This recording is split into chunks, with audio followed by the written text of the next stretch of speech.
Welcome to our recipe session. Today, we're covering delicious fried chicken drumstick recipes.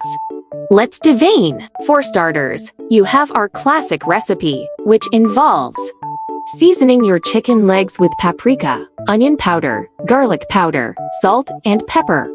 Then, add oil to a deep fryer or hot pan, and heat it until it reaches 350°F. Carefully place the legs in the oil and cook for 4-5 minutes per side or until they're golden brown and cooked through. Serve hot with your favorite dipping sauce. Moving on, we have a spicy version that includes extra virgin olive oil, Thai chili garlic sauce, fish sauce, honey, and sriracha. Cook the legs as before, and then marinate them in this mixture for 30 minutes. Serve with your favorite rice and noodles. Lastly, have our veggie version. Cook the legs as before, and then mix them with bell peppers, onions, pineapple, and cilantro. Serve with your choice of rice or crusty bread. Enjoy your fried chicken drumstick recipes.